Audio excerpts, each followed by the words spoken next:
Hi there, it's Ashley. I'm here to talk to you about day 3 of my extended water fast. So day 3 would have fallen on May 13th of 2020. Today's May 16th, so I'm a little behind, but I'm trying to catch up on the videos. As I've mentioned, the idea only came to me or was brought to me by a friend of mine last night. So I'm just catching up, but I'd made lots of notes. So I remember how the days went, and I remember the feelings. And it's not that long ago. We're only talking about today's Saturday, and I'm talking about Wednesday. So on Wednesday, which was day 3, I woke up feeling really good. I did my salt water and my Himalayan pink sea salt and water. In the morning, I worked all day. My mental alertness was great. I was a little bit slow, but nothing remarkable. I mean, slower certainly than if I was eating and having coffee, but nothing really to write home about.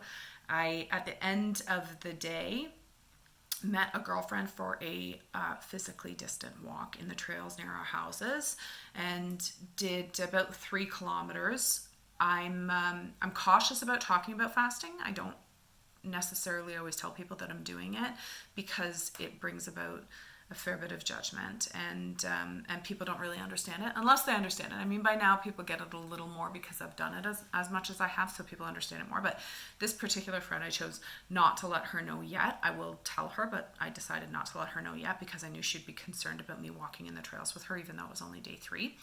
So we went for about 3 kilometers, which took us just under an hour to do in the trails. I felt fantastic. I was sweating. I was able to do all the hills.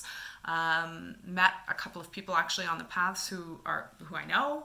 So had some, I haven't been able to have any social interaction, so that was nice. I was able to catch up with a couple of people, which was great. And it was a great walk. At the end of it, because I actually had driven to my friend's house, so we started the trail up by her house and then did a circle. So by the time we got back to her house, I felt my tummy rumbling, and not hunger pains. It was abdominal pain. If you've ever been in labor, if you're a woman and you've ever been in labor, you would recognize it as being akin to labor pains. During these videos, I'm definitely going to talk about your colon cleansing. It's a huge part of what we go through when we fast. So this was the first sign that my colon was starting to cleanse. And I love that so much. It's like one of my favorite parts of fasting. It's a crazy thing, but it for me is like I don't know. It's like the whole point is that your body becomes so cleansed. And I mentioned in the last video about my dad. My dad died of colon cancer, and so it's something that's close to me, that you need to keep your body, your internal organs as healthy as possible.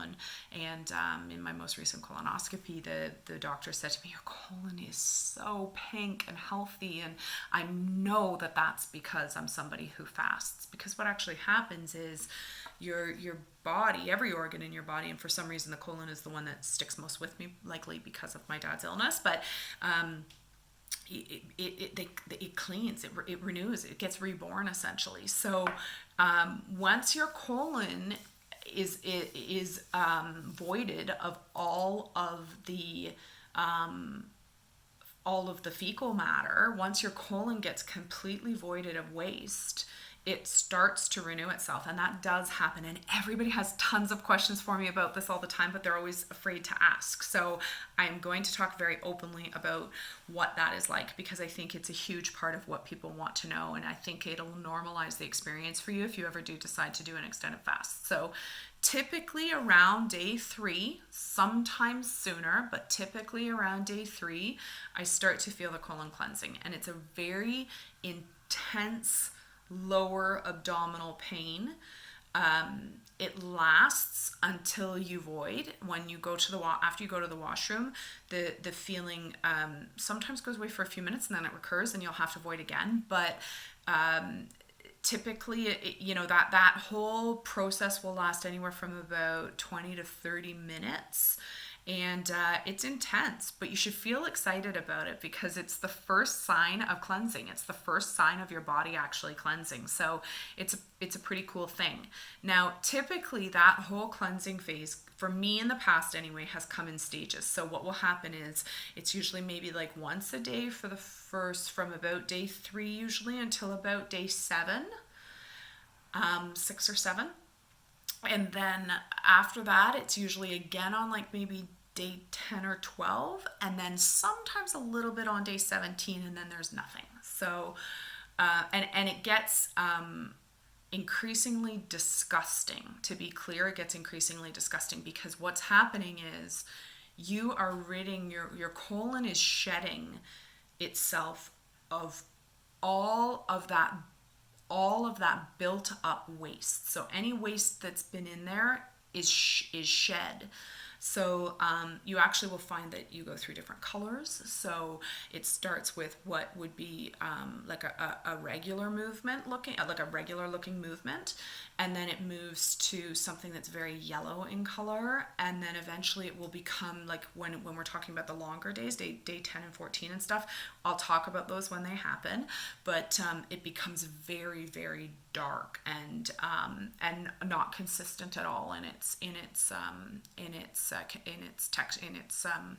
in the way it looks. So I'll talk about that more when we get to that point. But so day 3 this week, Wednesday, was the first time that happened, and it comes on quick. So you don't want to be far from home with the pandemic happening. I certainly couldn't go and use the washroom at my friend's house, so I had to quickly get into my car and quickly drive home and use the washroom here. As I said, that this time it happened that I had the intense abdominal pain. I used the washroom. I took a couple minute break and then used the washroom again. So that was really good. I felt great about it. I felt really happy that had happened because it was an indication that I was well into my fast. That evening we had a fire outside with the kids, like my husband and our daughters. We had a fire outside. I was very, very, very cold.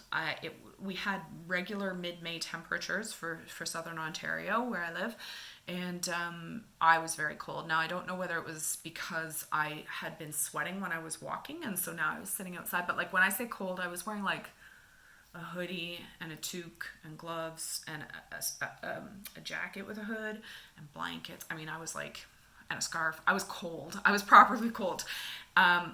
So I'm not sure whether it was because I had been sweating and now I was sitting outside, or if it was because I was cold. Sometimes in the first probably week or 2 of an extended fast, I do get cold. Eventually, I actually end up not being cold. I end up running warmer than I normally do. I'm a person who typically runs cold, so eventually in a fast, I end up running warmer than I normally do. But this particular evening on Wednesday, I was very cold. I went to bed late that night, which is unusual when I'm fasting, but I just did. We had been watching the finale of Survivor, and then I slept really well. So that was a great day. It was a great day. I was excited. I woke up on Thursday feeling really excited. So that's that, and I will come back and I'll talk to you about Thursday.